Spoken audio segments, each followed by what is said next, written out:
الحمدللہ ہمارا نظریہ قرآن ہے، ہماری سوچ حدیث ہے، ہمارا وہ نظریہ ہے جو ہمیں حضرت ابو بکر صدیق نے عطا فرمایا ہے، جو عمر فاروق عثمان غنی مولا علی نے دیا. ذمہ داری سے بات کر رہا ہوں. حضرت عبداللہ ابن عباس کہتے ہیں، صحیح بخاری صحیح مسلم، حضرت عبداللہ ابن عباس کہتے ہیں حضور جماعت کرا رہے تھے، ایک دفعہ سورج گرہن ہوا تو نبی پاک علیہ السلام نے فرمایا آؤ تمہیں نماز پڑھاؤں. مسجد نبوی میں جماعت ہو رہی ہے. ایک حدیث میں لفظ ہے کہ قیام، حضور کھڑے تھے قیام کی حالت میں، اور ایک لفظ یہ ہے کہ حضور رکوع گئے اور دوبارہ اٹھے، اور کھڑے کھڑے حضور نے پتہ کیا کیا، اپنا سیدھا پیر تھوڑا آگے کیا، قدم مبارک، اور پھر حضور نے بازو اپنا فضا میں بلند کیا. صحابہ کہتے ہیں ہم نماز میں کھڑے ہیں پیچھے، ہم دیکھ رہے تھے، تھوڑی دیر تک حضور کا ہاتھ لہراتا رہا. حضور نے کچھ سوچا، پھر دست مبارک کو واپس لے آئے، نماز پڑھائی. کچھ لوگ تو چلے گئے، جو حقیقت جاننے والے تھے وہ ذرا قریب قریب بیٹھنے لگے، کوئی یہاں بیٹھتا ہے، کوئی وہیں بیٹھتا ہے، کوئی قریب آتا ہے، کوئی جاتا ہے. حضور بڑا جانتے تھے غلاموں کے حالوں کو، فرمانے لگے چلو پوچھو جو پوچھنا چاہتے ہو، دائیں بائیں نہ بیٹھو، جو بات ہے کرو. عرض کی حضور آج سمجھ نہیں آئی، نماز میں آپ نے پہلے پیر آگے کیا، پھر ہاتھ اٹھایا، پھر واپس لے آئے، سمجھ نہیں آئی. میرے رسول کریم صلی اللہ تعالی وسلم نے فرمایا چلو چھوڑو، کیا کرو گے پوچھ کے. کہتے ہیں باقی تو چپ کر گئے. حضرت انس بن مالک چھوٹے بچے تھے، اٹھ کے قریب آئے، غلام تھے، حضور پیار کرتے تھے. کہنے لگے نہیں یا رسول اللہ سب کا دل کر رہا ہے، آج ذرا بتا دیں. تو میرے محبوب پاک نے بتایا تیرے لیے 2-4 قدم عرش بری ہے. سید عالم علیہ السلام فرمانے لگے جب میں قیام میں تھا تو میری نظر اٹھی، ذرا میں نے اوپر دیکھا تو میری نظر جنت میں چلی گئی. کہاں کھڑے ہیں حضور؟ بول کے بتائیں، بول کے. کہاں کھڑے تھے؟ مسجد نبوی میں. فرمایا نظر اٹھائی تو میری نظر جنت میں. حضور فرماتے ہیں میری نظر پڑی تو جنت میں انگوروں کا ایک خوشہ لٹک رہا تھا. لوگ تو کہتے ہیں نا گئے کیسے، میں کہتا ہوں روز جاتے تھے، روزانہ انگوروں کا گوشہ لٹک رہا تھا. حضور فرماتے ہیں مجھے بڑا اچھا لگا، میں نے اسے ہاتھ ڈال دیا. فرماتے ہیں جب میں نے دبوچ لیا نا، پکڑ لیا، یعنی حضور فرماتے ہیں میری صرف جنت میں نظر نہیں جاتی، میرا ہاتھ بھی جاتا ہے، اور مجھے کوئی روکتا نہیں، مجھے مالک جنت سے پوچھنے کی ضرورت نہیں. اس لیے کہ جس رب نے جنت بنائی ہے اس نے بنا کے اپنے نبی کو اختیار عطا فرمایا ہے. حضور فرمانے لگے میں نے پکڑ لیا تھا اور میرا دل کیا کہ میں اتار کے لاؤں میرے غلام کھائیں. اور صحابہ کہتے ہیں حضور بتا رہے تھے تو چہرہ مبارک چمک رہا تھا. فرمانے لگے اگر میں اتار کے لے آتا تو تم قیامت تک کھاتے رہتے، تم سے ختم ہی نہیں ہونا تھا. تو صحابہ کہتے ہیں ہماری دلچسپی اور بڑھ گئی، حضور پھر توڑا کیوں نہیں؟ تو محبوب فرمانے لگے اس لیے نہیں توڑا کہ جنت راز ہے تو راز ہی رہنا چاہیے. جنت راز ہے تو یہ راز ہی رہنا چاہیے. اللہ کے رازوں سے پردہ نہ اٹھے تو بہتر ہے. اور میرے بھائی جو محبوب زمین پہ کھڑے ہوں اور ہاتھ لہرائیں تو جنت تک جاتا ہے، تو انہیں جنت میں جانے میں دیر لگتی ہے، انہیں اللہ کے عرش الہی کے قریب جانے میں دیر لگتی ہے. عجیب.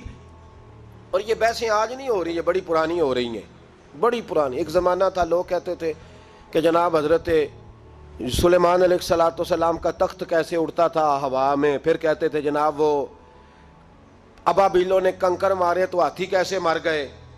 اتنا سا کنکر ہوتا ہے، اتنے بڑے ہاتھی کو لگے تو ہاتھی کیسے مر سکتا ہے. مسلمان ایسے کہہ دیتے ہیں الم تر کیف فعل ربک باصحاب الفیل. معاذ اللہ لوگ اعتراض کرتے تھے. یہ آج بھی نا ہمارے بچے جو سائنس پڑھنے جاتے ہیں نا، پیٹرولیم کے 1-2 اسٹوڈنٹ مجھے ایک دفعہ ملے تو وہ یہ سارے سوال اٹھاتے تھے، وہ جی چھوٹے سے کنکر سے اتنا بڑا ہاتھی کیسے مار سکتا ہے. پھر کچھ وقت نکلا تو بندوق کی گولی ایجاد ہو گئی. پھر کہنے لگے نہیں، پریشر سے لگے تو مر جاتا ہے، پریشر سے لگے تو گولی کتنی ہوتی ہے، وہ کنکر سے بھی چھوٹی ہوتی ہے. کہنے لگے نہیں، پریشر سے لگے تو. پھر اس وقت کی عقلیں چوپ ہیں، اب دوبارہ ابابیلوں پہ اعتراض نہیں آیا. پھر کہتے تھے حضرت سلیمان کا تخت 4 بندے بٹھا کے کیسے اڑتا تھا.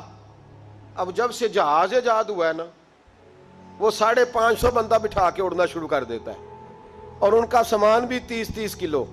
اب دوبارہ کسی نے حضرت سلیمان کے تخت کا نام، کیا خیال ہے آپ کا؟ چلے وہ تو بات ہے نا حضور کے براق کی، رف رف کی، حضور کے جانے کی. کسی کی سمجھ میں جہاز آیا ہے کبھی؟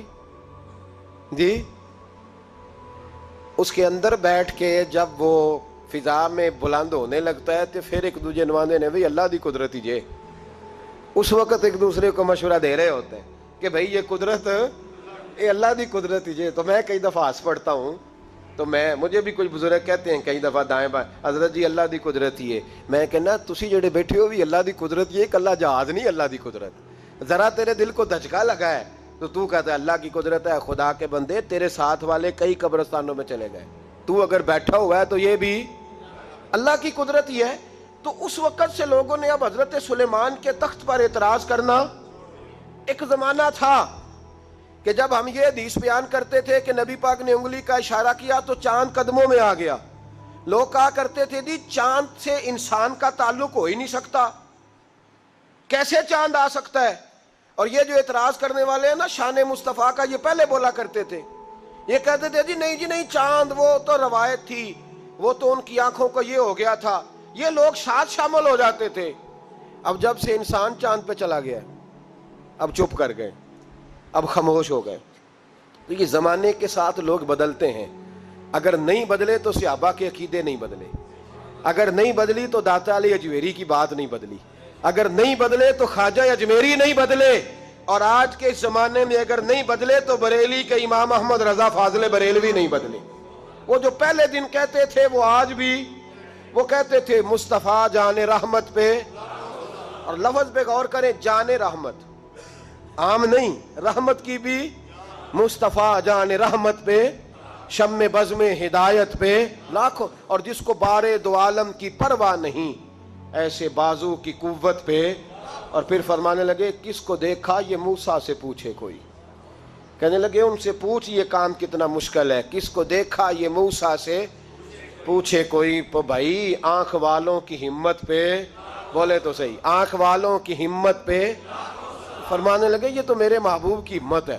تجلی دیکھنے سے حضرت موسیٰ بے ہوش ہوتے ہیں۔ تو یہ عقل کے گھوڑے دوڑانے والے لوگ بڑی جلدی تھک جاتے ہیں، لیکن جنہوں نے اپنے ایمان کی بنیاد رسول اللہ کی عزت پہ رکھی ہوئی ہے، اور جنہوں نے اپنے، آج ہمارا یہ بہت بڑا المیہ ہے، بات آ گئی ہے تو میں ایک پہلو اور بھی ڈسکس کر دوں آپ کے ساتھ۔ یہ المیہ ہے، لوگ ہمیں کہتے ہیں کہ دین کا کام کرنا ہے تو جیب دیکھ کے کرو، رب ہمیں کہتا ہے کہ جو تمہاری جیب میں ہے وہ تو چند آنے ہیں اور تمہارے رب کے پاس خزانے ہیں، تم غیبی طاقتوں پہ۔ ہمیں لوگ کہتے ہیں کہ اسلحہ دیکھ کے، بندے دیکھ کے جہاد کرو، اور رب قرآن میں کہتا ہے وَلَقَدْ نَصَرَكُمُ اللَّهُ بِبَدْرٍ وَأَنْتُمْ أَذِلَّةٌ، فرمایا تم تو کمزور تھے بدر میں، وہ جو تمہاری مدد آئی تھی وہ تمہارے رب نے فرمائی تھی۔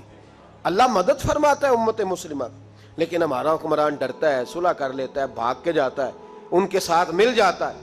انہیں اصل میں ان غیبی طاقتوں پر، ان خدائی قوتوں پر، ان قدرتوں پر یقین، اس لیے کہتا ہے نہیں میری عقل میں نہیں آتی۔ ہمارے ہاں تو غوث اعظم کی کرامت لوگ بیان کرتے ہیں تو شرم کر کر کے بیان کرتے ہیں، کیسے ہو سکتا ہے؟ میں نے کہا تھا اس وقت بھی، ربیع الثانی میں بھی حضرت غوث اعظم رضی اللہ تعالیٰ عنہ سبق پڑھاتے پڑھاتے ہاتھ آگے کیا پھر پیچھے کر لیا، تو آپ کے شاگرد کہتے ہیں سارا بھیگ گیا ہاتھ۔ تھوڑی دیر کے بعد ہم نے پوچھا حضور یہ کیا تھا؟ فرمایا سبق پڑھو، تمہارے والی بات نہیں۔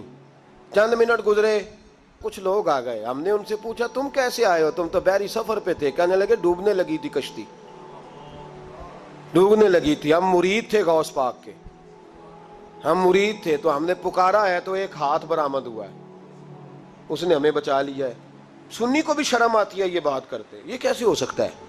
غوث پاک سبق بھی پڑھا رہے تھے، وہاں بھی تھے، مجھے بھی لوگ روک کے پوچھتے ہیں جناب یہ کیسے ہے؟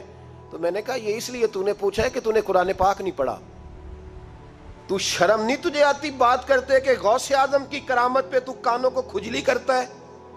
رسول اللہ کے غلام کی کرامت تجھے ہضم نہیں ہوتی؟